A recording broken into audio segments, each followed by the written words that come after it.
Só deixei o tempo passar, até que eu não suportei mais e nós nos separamos. Nós passamos 5 anos separados.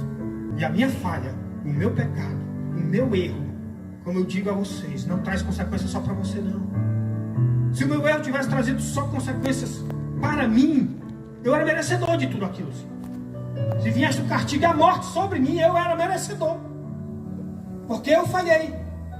Mas quando vieram as consequências, vieram sobre os meus pais, pastores de uma igreja, da qual agora tinham, que passar por uma situação. Como é que eu vou aconselhar certos casais que me procuram se o meu filho abandonou o Senhor? Como é que eu vou conseguir fazer isso? Meu pai quase abandonou o ministério naquele tempo. Para ele foi muito vergonhoso, foi muito doloroso. Ele quase abandonou o ministério naquele tempo. Meu filho tinha 1 ano de idade. Esse pequeno pedaço de infância, assim. Eu fui omisso. Como pai, eu fui ausente. A minha esposa, ela adoeceu. Veio uma depressão terrível, que chegou a um estado de loucura. Então as consequências do meu ato gerou consequências para os meus pais, para o meu filho, para minha esposa, para a minha igreja que foi envergonhada. Porque quem me conhecia, olha, é o Gesiel, filho do pastor da Igreja Batista Lírio dos Vales.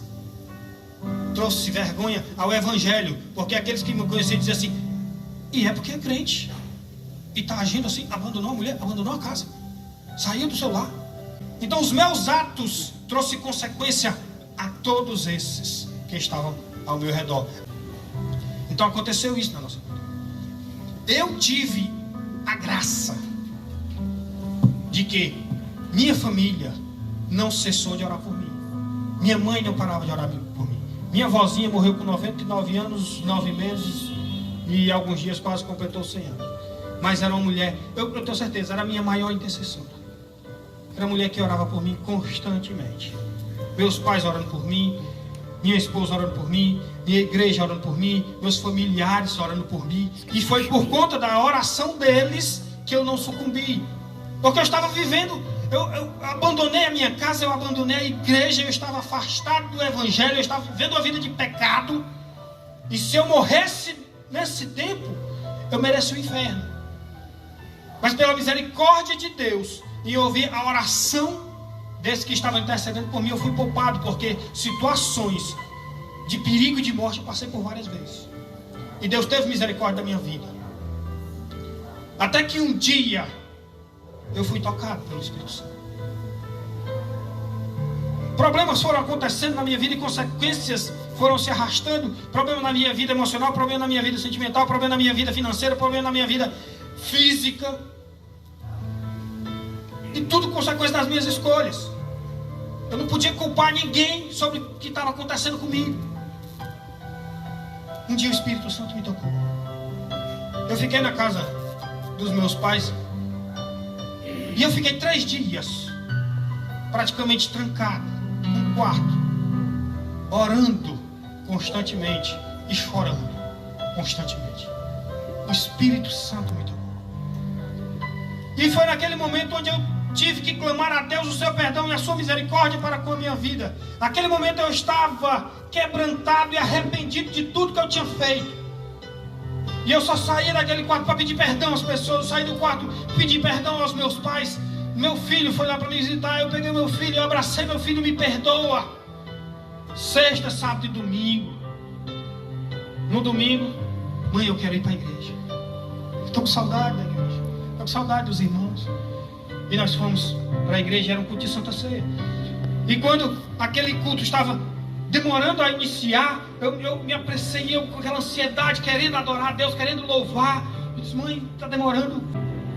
E eu subi no culto e peguei o microfone, primeiramente para pedir perdão à igreja. Pedi perdão à igreja porque eu sei o mal que eu fiz, em relação a envergonhar o nome da igreja e o nome do evangelho. Pedi perdão a Deus, pedi perdão à igreja. A minha família já tinha me perdoado. E naquele momento ela entrou e eu disse, eu peço perdão à minha esposa. E eu desci daquele culto e abracei essa mulher. E quando terminou aquele culto, eu voltei para minha casa. Eu voltei para o meu lar. Eu voltei para a minha família. Eu tive essa oportunidade. Eu falhei, eu pequei, eu cometi vários erros. Eu trouxe consequência para mim e para todos que estavam ao meu redor. E Deus ainda teve misericórdia de mim. Eu tive uma grande preocupação. Eu voltei para minha casa, eu deixei ela em casa e disse: olha, eu vou em casa pegar algumas coisas que eu preciso. Eu vou na casa dos meus pais, eu preciso pegar algumas coisas lá.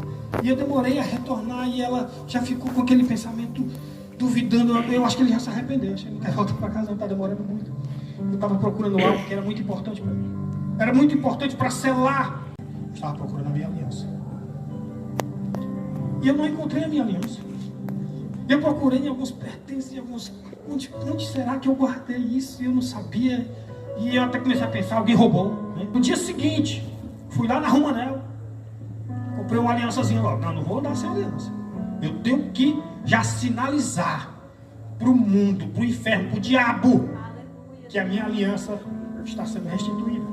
Passou alguns dias e ela me presenteou. Ela me deu uma carteira. E aí quando a gente vai trocar de carteira, algumas coisas da carteira, da sua carteira velha, você vai transferir para a carteira nova. E qual foi a minha surpresa? A aliança estava dentro da carteira. Eu andei com essa aliança dentro da minha carteira. Durante os 5 anos que a gente estava separado, eu não sabia. Em momento nenhum, Deus não permitiu que eu me afastasse da minha aliança. E Deus me permitiu de ter uma oportunidade de restituir a nossa aliança. Para a glória de Deus. Relembrando aos homens qual o seu papel. Assuma o seu papel, não seja o barriga branca que eu fui. Porque as consequências virão sobre a sua casa e sobre a sua família. Você é o cabeça do seu lar. A sua mulher é o pescoço. Ela lhe ajuda, ela lhe sustenta, ela lhe apoia, ela lhe ampara. Mas você é o cabeça do seu lar. Você é o sacerdote da sua casa. Você que tem a obrigação de ensinar a sua esposa e os seus filhos a palavra de Deus. Você é o profeta do seu lar. Onde você vai estar ali vigilante, constantemente, pela sua casa e pela sua família. Amém? Amém. Glória a Deus. Aleluia.